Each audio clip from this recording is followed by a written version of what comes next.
I am not of the belief, the way Mike Ryan says, that Lane Kiffin is capable of regret. Doesn't seem to fit with the entirety of his personality. And he has responded to someone on Twitter about the basket he stole from the local grocery store by putting up a bunch of hashtags. Hashtag return basket. Hashtag save environment, no bags. Hashtag set example for kids. Hashtag fly commercial. Hashtag serve others. You're right. Like, full-on regret of the move for Lane Kiffin. I don't think he's built that way. But there are certainly elements of this that are embarrassing to him. The optics, the legacy hit that he took in that part of the country that maybe he cares, maybe he doesn't. But gosh, I don't think he cares. If they make it to the national title game, he can claim he built that team, but they did it in spite of him. That's a fact. Because this is a whole load of adversity this team has had to overcome to get to this point. It is funny to see him say hashtag fly commercial when his contract has all sorts of private plane time in it, because I don't think he's doing very much in the way of regret, given that this has been what he does. He has not had an exit that isn't like this anywhere. It's sort of like if he was going to learn the lessons from it, he would have learned them. It doesn't seem like he learned the lessons from all the other places where he leaves in disgrace. Yeah, moving to another SEC school is difficult. I don't know if Ole Miss would have allowed him to go to Florida. They're much less of a threat, and allowed him to go to Florida and still coach. They're much less of a threat to Ole Miss right now than LSU is. But this is a huge part of his legacy. And for a guy that had like one of the big oopsies when it came to doing this, he somehow made it worse. This is worse than leaving Tennessee in the way that he did. I just think that it is amazing, honestly, Zaslow, truly amazing for me to watch the last 5 years of everything that's happened to college football. To see it turned into this much of a business, I would have thought would have hurt the product. And the product cannot be hurt. Like, we can talk about all this stuff as controversies. It's wrong. They can't make up the rules as they go along. But our love of football is such that it does not matter what you do to it. I would have thought at some point having this much business around amateurism would contaminate it, but it's not possible for it to be contaminated. Like when this stuff started a few years ago and you would have people who are just like, what happened to my game? College football never going to be the same. It's not going to feel as good. And it's like, I don't know what you're talking about. I'm traveling the country every single week, and these people love it as much as they have ever loved anything. I knew it would be great, and it got great way quicker. Just look at the Final Four that we have right now. It was starting to run its course. 15 years of Bama, Georgia, LSU, the occasional Clemson. Clemson qualifies as your Cinderella here. This is so much better. I mean, either Miami or Ole Miss are going to play for the national championship. Well, and ironically, like, it feels like a sport that has added a salary cap for parity so that other teams have an opportunity by opening up the capitalism and letting everybody get in and just throw a bunch of money at people. So by there being no cap, they've added a salary cap. Because now instead of the 8 programs that you had with crazy recruiting advantages, now that, Texas let's be Tech real, can we're get paying. in the mix. Yeah, now Texas Tech. Or obviously Oregon that has a ton of money around it. Or Indiana for getting the right quarterback for that 1 year. And maybe next year with Josh Hoover and capitalizing off of it. Like, anybody can get in at any given moment, and that's pretty cool. I don't think the money is the issue. The money's great. That part's fine. The issue, I think, is very clearly the changing schools every single year. I think it's great for the game. Look at the TV I don't ratings. Love that. I don't love that. Look at the TV ratings. I understand that part. And I think that'll have some sort of solution in the coming years. This is very hard to do in this landscape.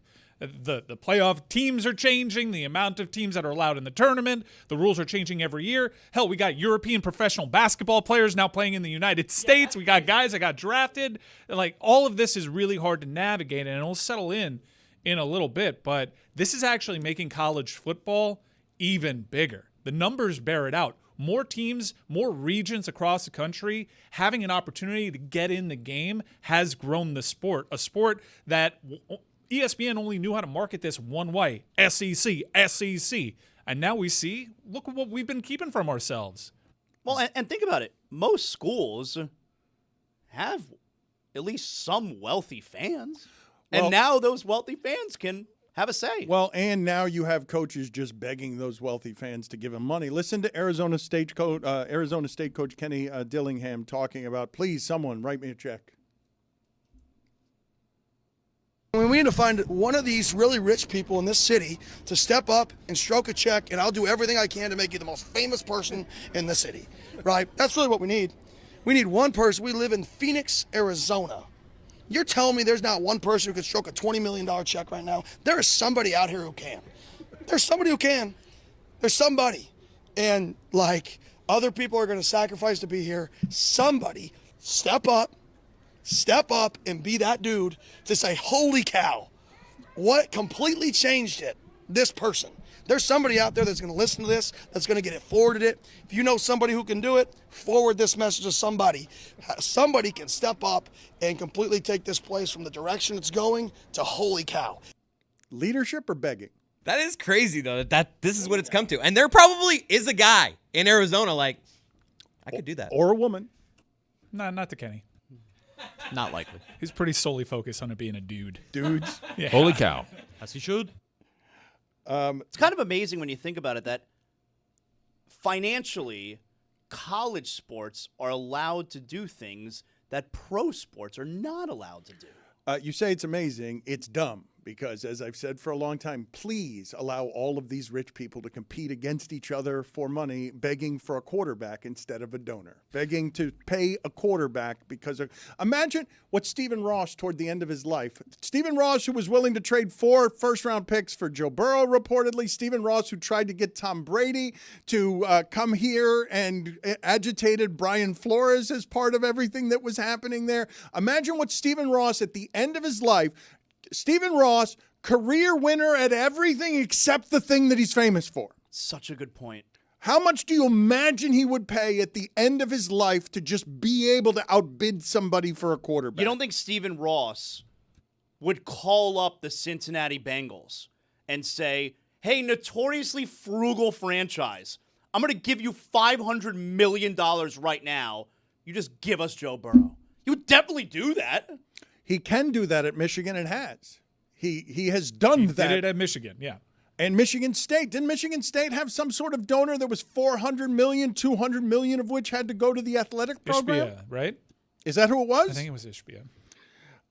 There are a number of things that I need to get to here that I have not yet gotten to, but one of them I teased earlier after Evan Cohen's brilliant riot report. The most violent Boca has been in many a year was the sideline of the Louisville-Toledo game during the Boca Bowl.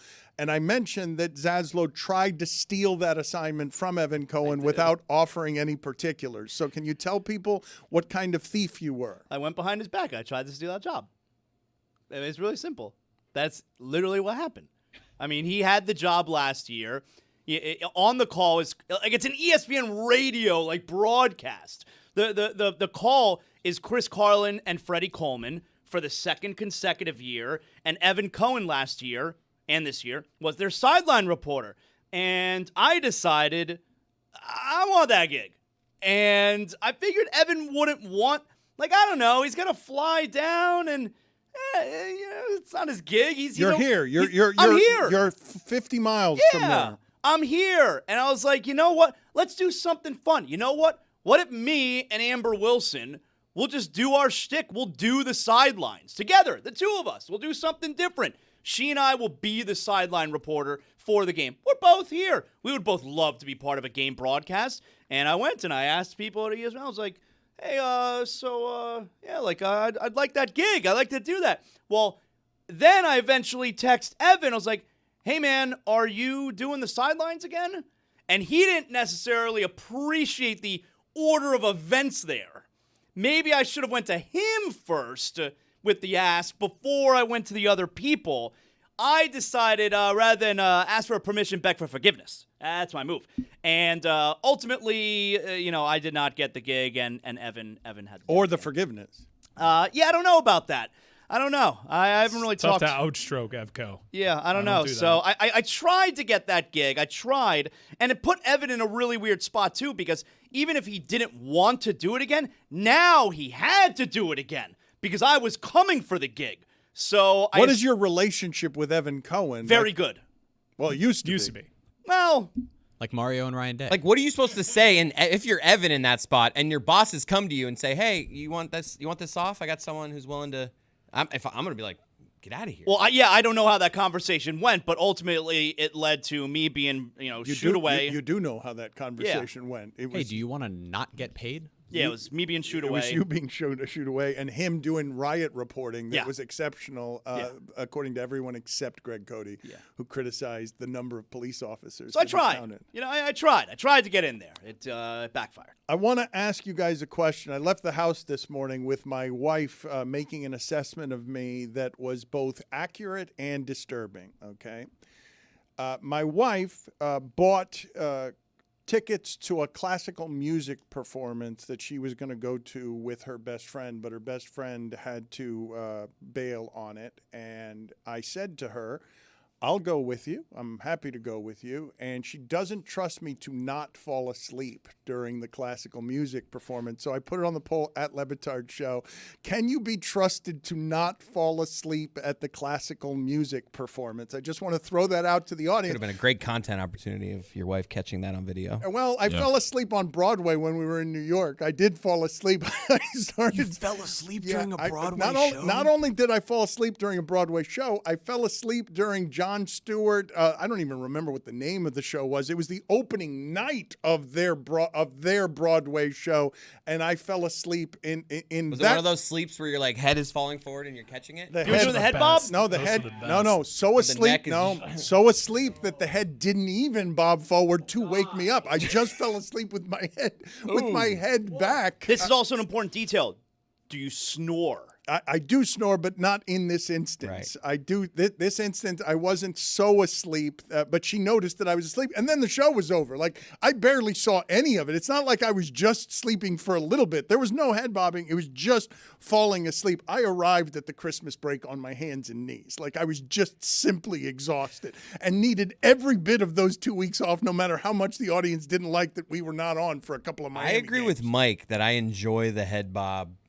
That It's the best one. That state Yeah. of sleep. I don't Yeah. know what Like it 5 is, minutes on, 5 minutes off. Like, where it's just like that's the good I'm a stuff right zombie there. for what feels like an eternity, but really it's just 17 minutes. You're nuts. The Love head that. bob sucks. No, It's not a Right. satisfying No, I love that. sleep. You're always No, looking but it's for like the soup. deepest. Like, I It am is so, somehow the deepest. I am so tired that my body has tapped out. Hate it. I have lost control to keep myself awake. You see the power of the body because then it's like, no, I've sprung awake and now I caught myself. No, but that's good on the couch, like when you're trying to stay up and watch a game or a show or something. But if you're out at a Broadway show, you're feeling the guilt. That's No, like but that's a almost, terrible That's experience. the deepest of sleep though, because you're not trying to do it there. On the couch, you're just willy nilly. Like if I fall asleep, I fall asleep.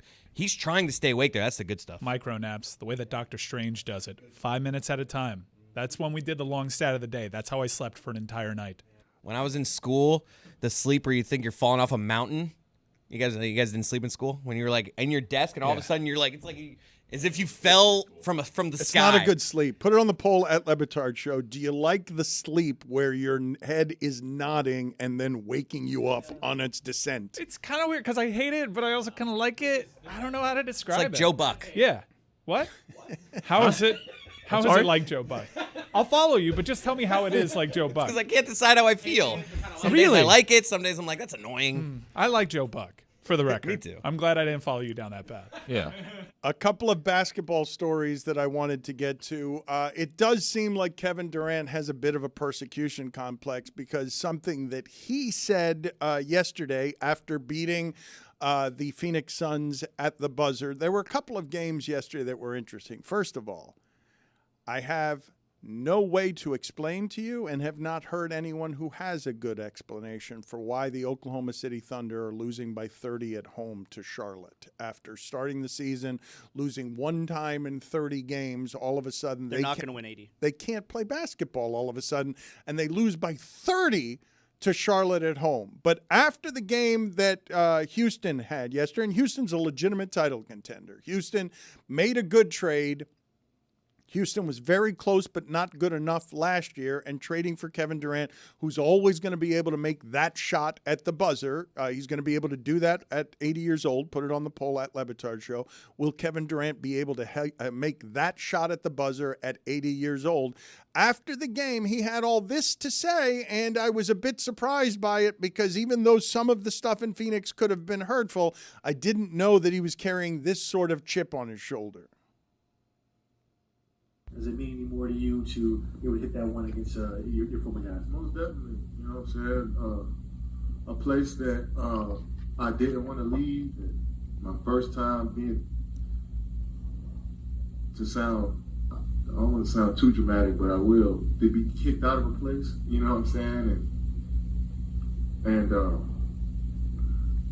felt like that, you know, I've been scapegoated, you know what I'm saying, for the issues we had as a team last year. Yeah, it felt good to beat them and hit a game-winning shot.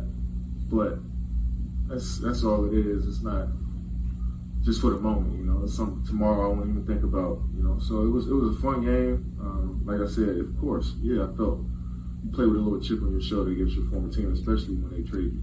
Kicked out and scapegoated when he was the best player on a team that underachieved, and I thought Bradley Beal was getting all the criticism for that. Yeah, he was seemingly unaware of the conversation surrounding Bradley Beal. I was just surprised to hear him be that honest about how he felt about it because, like, obviously there's some internal discussion there, right? Like, that must be that he's feeling like within the organization it was, all right, well, we got to get rid of KD. Like, it was, you have Kevin Durant, you have Devin Booker, you have Bradley Beal. There was the effort to get rid of Bradley Beal. That was the obvious one. But he probably thought, hey, me and Devin Booker, you continue to build it around us. I was great. And for him to be shipped out of town, he must have been caught off guard by it. And I was really surprised. You don't often hear athletes admit to that. I was pretty taken aback by hearing him say it. He gets the moment of winning that game. He gets to say that there. We should also consider that Phoenix was right, because Phoenix turned that thing around real quick by getting those guys off the roster. Also kind of the opposite, where he's saying they didn't want him anymore. Kind of the opposite of the 3 previous times he told his teams, I don't want you anymore. But that's why he admits, like, this is the first time I was shipped out of town, and it wasn't just my decision as an NBA superstar. It's a weird feeling. Like, he's not at the end of his career by any means, but he's on the back half of his career for sure, and probably the back third. And so to be 14th hole. Sure. But Creeping up on 16. to be in that position and for the very first time in your career to have the experience of they don't want me, Kevin Durant, in his view still the best scorer in basketball, still a top-tier defender, he's surprised by it. Mike's right, though. Like, this year's Phoenix team 16th hole? Oh. is a lot better. Yeah, but than that's they a were full with him. construction thing. It's not just Kevin Durant. Right, but getting rid of him helped for that construction. So their vision worked. Shout out Matt Ishbia again. It was indeed Ishbia who gave the $400 million to Michigan I State. assume he's a Sparty guy, and he's got a lot of money. Okay, but I thought you were looking that up. I recalled that. I didn't think it was Ishbia, but regardless, Kevin Durant, I think this goes back a ways, right? Because Kevin Durant was surprised, and this is where the insult is. Kevin Durant was surprised to hear that his name was in trade talks without anyone telling Kevin Durant that his name was in trade talks. I saw some video with Udonis Haslem the other day where he was playing a game with Taylor Rooks, and they were talking about something he would want to ask somebody that he would want to know and get facts on. And he said, the thing that I'd like to know is whether or not anyone approached Dwayne Wade and the Heat organization about trading me for Allen Iverson. And so they put him and Wade on camera together and then asked Wade. And Wade said, yeah, they did approach me about trading for Allen Iverson. I wanted to trade for Allen Iverson, and then they told me Udonis was involved, and I didn't want to trade for Allen Iverson. And there's just simply no way that Udonis asked that question without already knowing the answer to it and then them televising it. Like, that wasn't something that Udonis then learned on television while waiting for Dwayne Wade to answer that question. You generally go to a superstar like that, like Kevin Durant, and you check with him on things. And that's where that relationship started to deteriorate, that and the losing. The other thing, though, from yesterday that I wanted to ask you guys and talk about is it's rare for me to see that a 4-time All-Star in basketball is available at something close to his prime, and I don't think he has any value. Trae Young in Atlanta is now working on a trade in Atlanta. He's the worst defender in the league, and while he's serviceable at what you need in the modern age of the NBA, which is somebody who spreads the floor, he's not someone I would want on my team. He's not someone I would trade for. He's not someone I think of as having value, especially not as a number one. But also, if you're asking him to go and play a role that's not as a number one, that's just spot-up shooter now. So what is the value of Trae Young? And as I talk to you now in the audience, whoever your team is, do you want him? Do you want a 4-time All-Star in his prime? Because I wouldn't. I would not want him on my basketball team. I don't want him defending. I don't want him hogging the ball rate. I don't want him taking 40-footers. Not a player that I want on my basketball team. What's the value of Trae Young, 4-time All-Star? It's so confusing to me. Because if you would have just told me, hey, you want Trae Young? I'd be like, man, that sounds exciting. But at the same time, I don't know that he has any value. Certainly any value to a team that's in a position for winning. Like, what's going to wind up happening is Atlanta's going to call Charlotte, and they're going to call Washington, and they're going to call Sacramento. And he's going to wind up playing for one of those 3 teams. And consider this, Trae Young for his career is 25-10. That's a star. That's a star player. And I don't know if he has any value. There have been reports previously that like teammates don't enjoy playing with Trae Young, 10 and that's assists, in part. though. What's not to enjoy? It's like 10 assists by default, right? So it's like an example of that might be that the way the Heat ran offense previously, Bam Adebayo's assist numbers were higher because of dribble handoffs where he's getting 2 or 3 extra assists per game simply because the ball is in your hands.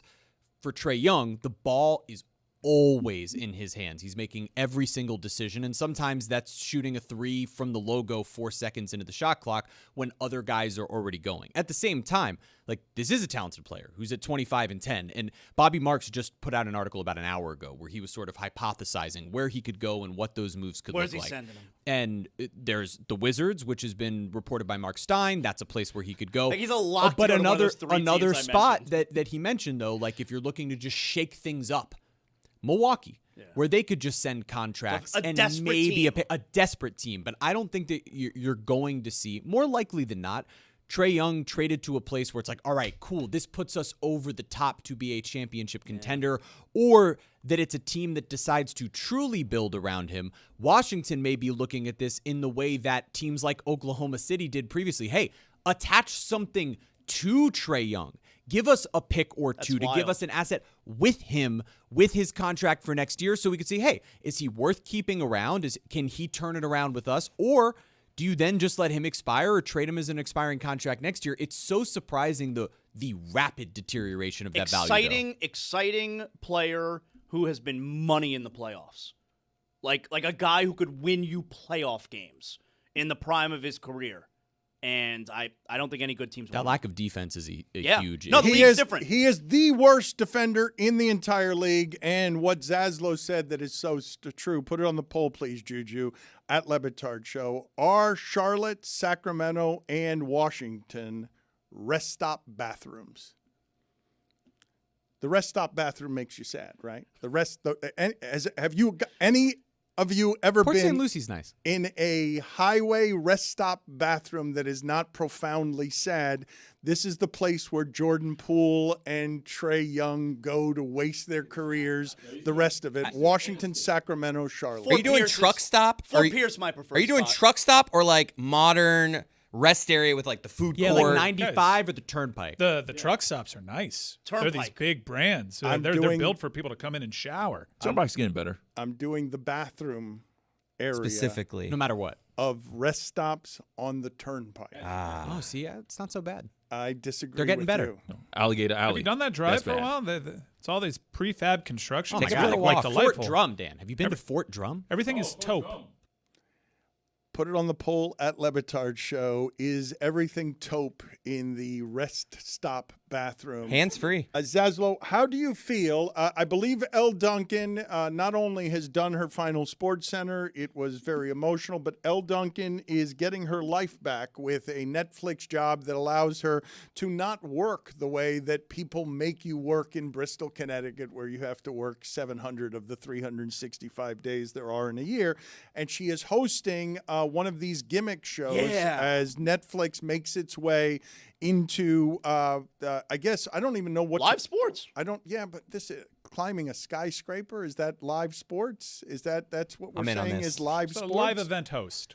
It's a live event host, but what she's broadcasting, the details are somebody is climbing a skyscraper live on television. It's not somebody. It's that dude from that documentary that you love. Free Solo? Yes, that guy. His name is escaping me at the moment. But that documentary was exceptional. It was exceptional for a number of different reasons. You think he's climbing a mountain, and the mountain is relationships, because this is an unusual human being who risks his life in the obsessive pursuit of, I can climb anything, anywhere, and it's obviously someone who's very difficult to be in a relationship with, because you don't want the person that you're in a relationship with to be testing death every day. It's Alex Honnold. Hummel? Honnold. So I'm watching my stories last night, all right? And they show Elle Duncan. She's in the You crowd. talking about Instagram? No, I'm watching Monday Night Raw. Monday Night Raw. And I'm watching my stories. And Elle Duncan is in the crowd. And then they put up a preview. They put up like a trailer for this. It's called Skyscraper. Not to be confused with one of the all-time great action movies with The Rock. It is not one of the. I mean, remember, he jumps from a scaffolding. Dan, from one to another. Yeah. He's I saw got a that. peg leg. Yeah. And he jumps from a about that scaffold part. onto the other building. It's a classic movie. Are we doing peg legs still? Put it on the Insistent poll. on I don't it. think you can say peg leg anymore. Put it on the poll at Le Batard Show. Is Skyscraper one of the great all-time classic Thank action ye for movies? sticking up for me. Arr. So I'm an ally. Shiver me. Yes ye are. So rude. So they show a preview for this. It's a live, broadcast. Homeboy is going to climb It'd be a prosthetic. a building in Taipei, Taiwan. All right, it's like 101 floors. No harness, no bungee, no netting, and they're gonna do it live. And I'm telling you, I will watch this on one condition. All right, I want to watch it, but I will watch this on one condition. You have to promise me, if he slips and falls, that camera stays on him. Oh, no. Like, no cutaway. There's no such thing as televising that kind of Well- death live on television. And I know ye be noticing that I've been orbally altered, but do not call it an eye patch. If they promise to keep the camera on him, I will watch. So it's called peg leg only because it rhymes, right? I don't even know what a peg is. Easy. We gave you the pass once. I don't even know what the peg is in peg leg. It'd be a stick. It's just because it rhymes with leg that it's called peg leg, right? I don't know No, the it'd be a origin. peg. I'm with you. They probably started with leg and worked backwards. Put it on the poll. Are you still allowed to say peg leg at Le Batard Show? And is it And take a called... selfie if you were offended by the term peg leg. Please take a selfie. I would love to see you. Full body. And your merry men. And also put on the poll at Le Batard Show, did we call it peg leg only because the peg rhymes with leg? At Le Batard Show. Incredible. He went from the Aye, get from that the off the s- screen. From the scaffold. I think he even jumped up and landed on a floor above where he jumped. It's not a great movie. Incredible It's not feat. a great action movie. It's not any of those things. Put Skyscraper. I can't believe how bad your What a judgment is movie. about this. It's not any good. It's not. You cannot say the Skyscraper was a good movie. Maybe you're not thinking of the same movie I am. All right. I have heard from sources close to Evan Cohen. And sources close to Evan Cohen are saying that over the holiday break, Zaslow pissed off Evan because he hosted the morning show and then proclaimed the New York studios now his. Yeah. Wow. And that Evan had to rent them out from him going forward. He had done only one show, Zaslow had, in those New York studios. And I am told that Evan Cohen is not as down with you as you think he is. I was very honest about this. We went up there, me and Amber. We did the show from the New York studios. We filled in for Evan one day. And I'm very upfront about this. If you invite me to your home and you have a nice home, I might take your home. And I said that. So I don't know what the issue is here.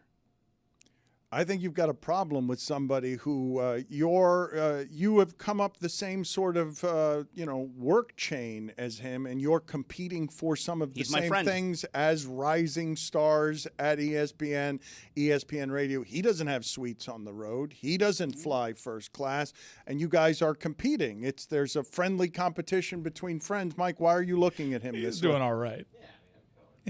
If you look under the hood. He's doing fine, but he's also got a friend in Zaslow who continues to work behind the scenes to take his things. Friends challenge each other, though. Friends can compete. You can have someone to compete with, and both of you try and get to the top. I mean, who's to say that's not what's going on here? You don't think that can break apart a friendship or a relationship? You don't think that there are certain dangers and temptations there that are problematic? We'll see. I mean, do I have to, Dan? Do I have to remind you? But I got a wife, all right. And what do they like? Yeah, what do they like? They love something, You gotta get it when you can. Money, I'm talking about. Yeah, Dan. Money. Oh, okay. Yeah. Money. Greg Cote had to leave. I should have probably said this earlier, and we never got to. Remind me tomorrow to get to whatever his feud is with Richie Rosenblatt, because I need. Can we provide Write that down? Can we We'll do that before his Fiesta Bowl thoughts, I guess. Yeah, let's. Well, I really don't want his Fiesta Bowl thoughts. He gave us the only one that he had, which is Ole Miss tackles. Yeah. That's all he had. He doesn't have anything else. He hasn't watched any. He hasn't watched any Mississippi football this year. It's been 2 weeks of a great Miami Hurricanes playoff run, and I didn't get to hear the writer from the region that actually reps the team, because you've been doing a 2-decade-long bit. You did hear from which him. I'm sure you regret, because Mario doesn't like you. He called it Ole Miss tackles. We tried to get Mario this week. I was like, I'll handle this one. That's going to be a no. I mean, what do you want me to say about that? Well, I don't know what you're flippant for the serious coach. It's not that. It's not that. Look, you're late to the party. It's been 20 years. And you're still doing this thing where you're speaking for an audience that's annoyed by homerism. Mike, okay. All right. I get it. It's not Jaron Williams at quarterback anymore. Yeah. They're here. You're one of the famous alumni, right? You should be happy. You should be pounding the table, too. Yeah. You should be Miami guy. Instead, you left me in the foxhole alone to fight for this team in the CFP. And you were talking about they. You were repping them. Yeah, now's the time. Get over here. Who's asking for this bit from you, Dan Le Batard? Who is asking you to be rational guy that speaks for the other people that are Miami Hurricanes when you, more than anybody, should be standing on the table losing your freaking mind for what you're seeing? There is no bit here. Get irrational. What bit do you have me You speak for the audience. You know what you do. I mean, you gave Jeremy an audience to cape for BYU. You know what you do. Yeah, I gave Jeremy an audience to be annoying? You gave the audience Jeremy, which is even worse. By that math, he gave the audience you as well. What is the feud with Richie Rosenblatt and Greg Cote? Because this is what I heard part of the feud was. And you, for those of you who do not know any of the history, and why would you? Evidently, when Zaslow talks about his friendship with Evan Cohen, this is how competitive friends and rivals can be. Greg Cote, many, many years ago in Buffalo, they went to Buffalo, tried to win with Bernard Parmalee. And Greg Cote was outside of the locker room, and pens were freezing up because it was 0 degrees. And Richie Rosenblatt's pen wasn't working as he was trying to take notes. And Greg Cote had an assortment of pens that were working, and Greg Cote would not share any of the pens with Richie Rosenblatt and just left him there to struggle with his note-taking because they were competing. What are you looking at? You just did – I would assume would endorse this behavior as someone who has tried to steal the money of Evan Cohen's significant other. But that would be like if I'm sitting next to Evan Cohen and his microphone stops working and I have multiple microphones and I just say tough shit. That's right. You don't even say tough shit. You give like that grin. Yeah. And you keep writing your notes. I don't know. That's crazy behavior. I mean, Paper Wars. Greg Cote is crazy.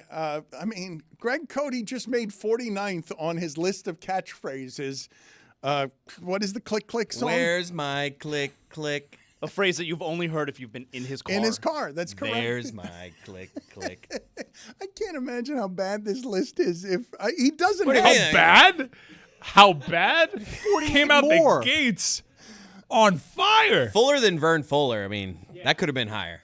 I'm sealing Where's My Click Click. Can you imagine your child that being the soundtrack to your childhood when you hopped in a car? I want you to record it on your phone. You say that with your wife and your daughter in the car just for the reaction. I want to hear again as we continue to build up to the biggest game the University of Miami has had in more than 20 years. I just want to hear the assortment of sounds that you're going to put into a fake pregame show that continues to build out our Tuesday, our Wednesday, and our Thursday as we head toward the University of Miami is playing Mississippi as a favorite to get to the championship game. Zaz said earlier in the show, he's like, I can't believe it. Miami and Mississippi are in a game and one of them is going to be in the championship. I'm sitting here saying Indiana is going to be in the championship. Indiana is going to have a team that is worthy of being undefeated and playing for the national championship and winning it old school style, because Indiana, any time of that college football has been played, Indiana has the resume that would win the championship. Miami presently has the only resume that ever gets to play for the championship, which is 2 losses in the last few years of playoff football. The 100 years before that, Miami would not be allowed to play for the championship with 2 losses. Indiana, if they get past the semifinal and they win a championship, can lay claim to greatest team of all time because no team has ever gone 16-0. Biggest game in 20 years. Ass kicks ass. No, I want just the Greg Cote in the back of the car, drunken sounds, Fake pregame show. and also the way that he pronounces Malachi Tone. Malaki. That's whose coverage you're missing. Malaki. You You're damn wanted, right. Malaki. you wanted him to give you more analysis on And you're this just UM pulling game. up gold. You're the one replaying it on this show. It seems like he's doing a pretty good job. Fake pregame show. Ole Miss tackles is all he had on them. He doesn't Biggest have. game in 20 years. All I've got around here surrounding me is Greg Cote not knowing anybody who plays for Ole Miss and Zaslow before even the Trinidad Chambliss hype has started, saying he's sick of it already. And Michael Irvin.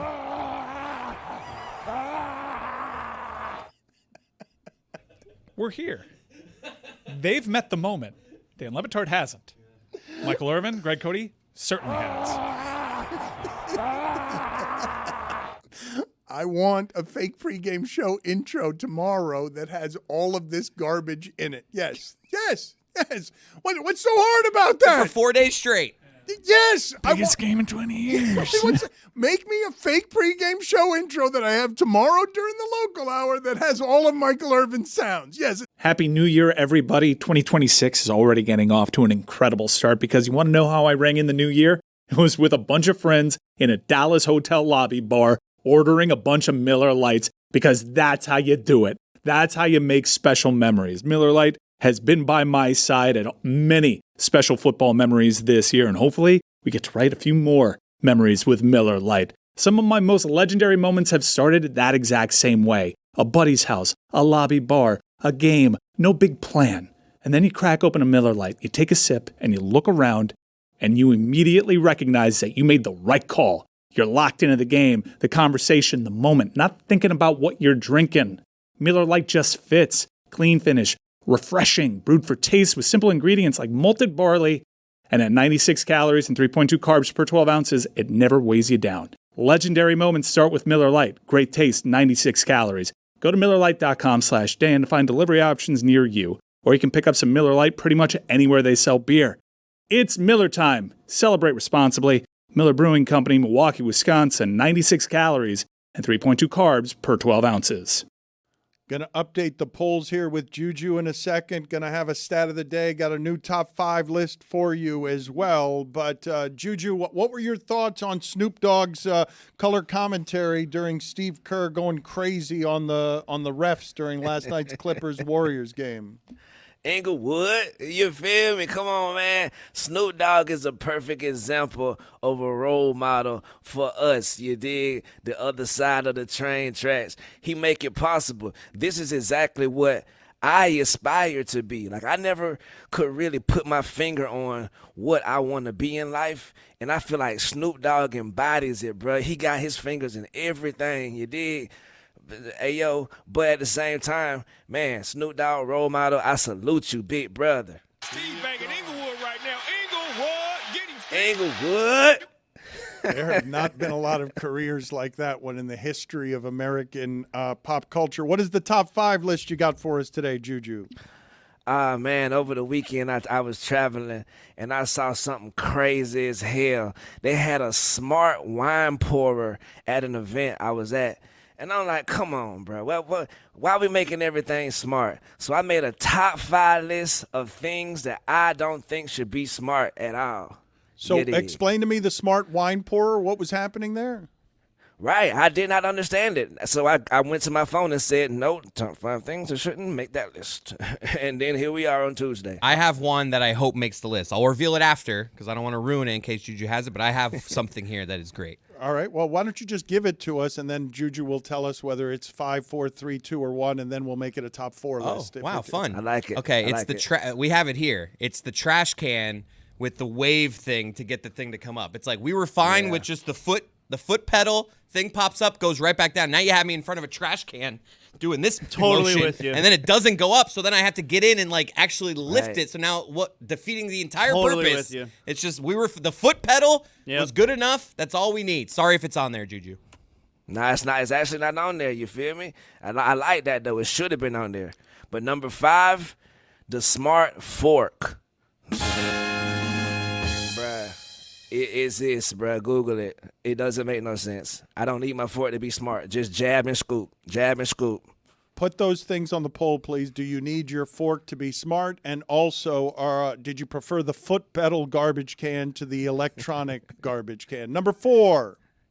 Number 4, the smart egg tray.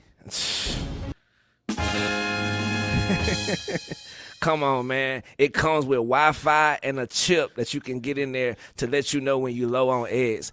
I don't need all that, man.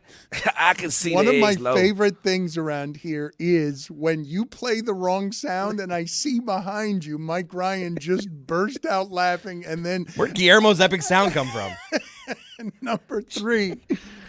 No, we got some breaking news out of the NFL. Oh, hold on. The Commanders. Let's see if he plays the wrong sound. Damn it. The Commanders' offensive coordinator, Cliff Kingsbury, is leaving the organization to pursue other opportunities. There's your breaking news. The other opportunity is ayahuasca. Number 3. Number 3, smart door locks. Bro, I used to stay at an apartment complex that my key was like electric, so you just hold it and it unlocks. But one day my electric thing was out of order, and I had to wait 2 hours on a Sunday for the maintenance man with chicken and stuff from the grocery store, bro. Give me your key, man. Let me get in my house. I don't think, Juju, that people quite understand how bad our dependency is on electronics. I was someplace the other day and the credit card machine stopped working, and I'm staring at 11 employees who simply did not know what to do with the entire business. You had 11 human beings there, and the entire business fell apart because the credit card machine wasn't working. Exactly. Number 2, the smart refrigerator.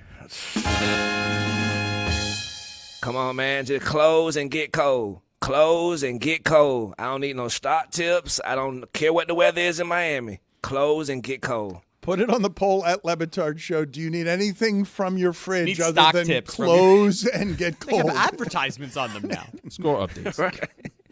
And number 1, the smart toilet. That's self-explanatory, man. I got it. I got it, bro. You don't need any help. I think I need to argue on that one just because the greatest toilet experiences I have ever had are in Japan, and I think you're underestimating a luxurious toilet experience.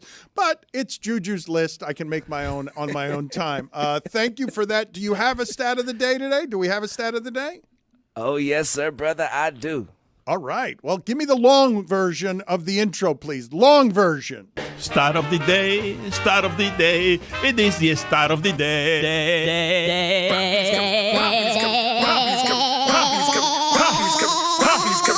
go. Uncle Luke, bloody Miami bass in their face. 15 minutes later. Always enjoy that. It's always good. I think the audience fast forwards for 12 minutes. But for those who have not heard the long version of Stat of the Day, if it's a surprise to you for the first time, I'm happy to produce it for you, even though Mike Ryan has post-traumatic stress disorder from having to make that before we left ESPN as our final joke. What is the Stat of the Day, Juju? Garrett Wilson ended the season as the Jets' leading receiver with 395 yards. He hasn't caught a ball since week 6. Wow. That's just Stat of the Day. That is awesome. a great Stat of the Day. It rivals yesterday's Stat of the Day, which is the Jets are the first team in the history of the NFL to go the entire season without an interception. I remind you, they had an extra game to do it and still didn't get an interception. How many snaps, though? They did not get an interception in 17 games. That's a good Stat of the Day, Juju. I know that Draymond got ejected again the other night. Zazzle, we never got to your thoughts on that as Draymond got – there has never been a player like this in the NBA. I guess Dennis Rodman is close, but there's never been quite this where you just have a power line of electricity that can't be harnessed. Rodman so rarely lost control. Rodman mentally was a step ahead of everyone else. And Draymond Green consistently loses control. And yes, Draymond was thrown out of the game a couple nights ago. And then last night, Steve Kerr was thrown out. They're totally imploding this Warrior team. Nah, Steve Kerr was just repping Inglewood. That's why he was doing.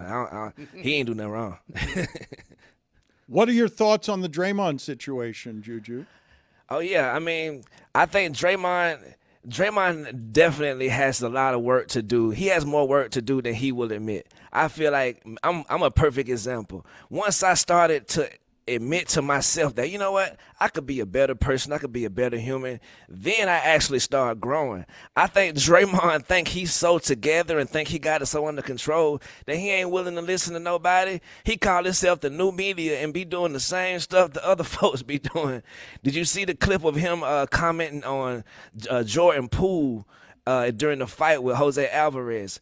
I don't know if the video team, y'all got that video? Hold on, it's Jose Alvarado and Mark Williams. They had a fight. Oh, yeah. Let's hear what Draymond had to say about that. If I'm in a fight, though, and my teammates stand behind me and do this, come on, man. We can't be doing that. David West used to always tell us, man, if something go on the court, you go over there because you don't know what's going to happen. I ain't saying you got to go over there and fight but you at least got to go stand because you don't know what's going to happen. What if those five guys jump on your one teammate and you stay over there? Then what? You just going to not help then? Why would that happen? Right. Seems like terrible advice. Feels like the What worst if a possible UFO advice. crashed into the arena and the aliens jumped out and you sitting there smiling? Like, that's how you know. It's always people out there that just don't like you, bro. Draymond, we get it. You don't like Jordan Poole. You don't got to examine this man like this. What you want him to do? Get a fine? Because if you jump in there and get a fine, now we talking about him in the media about how he don't have no self-control. So stall him out, Draymond. When Zaslow says, or when you talk about the idea that Draymond is either out of control or not looking to be a better person, doesn't he have a documentary on Prime where we're going into therapy with him? Like where he is showing everybody that he is indeed doing it. I thought there was an Amazon Prime documentary of Draymond talking pretty openly about his self-control issues and doing therapy publicly and privately. I just think he's got a control problem, and it's a tempest. It's something that can't be harnessed. On the way to championships, this guy was getting ejected. He was getting ejected from finals games and then scoring 32 points in a Game 7 when he came back from getting ejected from it. It's been really rare for us to have this kind of public display of somebody who does not have an ability to control or harness their emotions, but yet they profit greatly from that when he's the fuel on the engine there. Not anymore. Yeah, now not anymore. Now he sits out whenever Steph's out.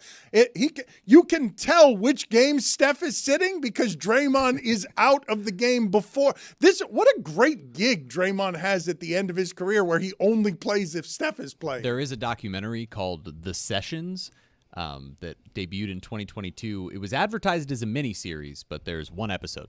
So, yeah, my buddy here, he need to get back in the gym, Dan, in the therapy gym. All right, we're going to update the polls here in a second. I remind everyone listening to this, though, that Juju and Trista do a great job on Alley-Oop, covering basketball differently than I'm hearing it covered elsewhere. And as the season ramps up and we head into the playoffs, they'll be doing some live stuff on YouTube. So I urge you to find Alley-Oop wherever it is that you get your podcast experiences, and also subscribe to their YouTube page because they're doing fun and great things, and they've got an unusual chemistry. Let's go ahead and update some polls here, Juju.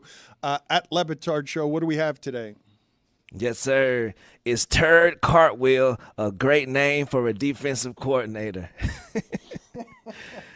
68% of the audience says yes, it is. So low. Does Greg Cote have control of anything when it comes to his marriage? 95% of the audience says no, he does not. Dang, audience. No, I mean 5% of people are wrong. Like, he is a toddler. In fact, Greg Cote, I would say, has fewer skills than his granddaughter when it comes to running a household. She did beat him in an Olympics. That was a few He months ago does- on the pod. He does rave about the Barbie room a lot. Is Antonio Brown going to make it to the Hall of Fame? 85% of the audience says no, he is not. No chance. Is everyone worried about this turf? 82% of the audience says yes, they are. Antonio Brown is worthy of being in the Hall of Fame. You agree with that, correct? On merit, Antonio Brown would absolutely make the Hall of Fame, yes?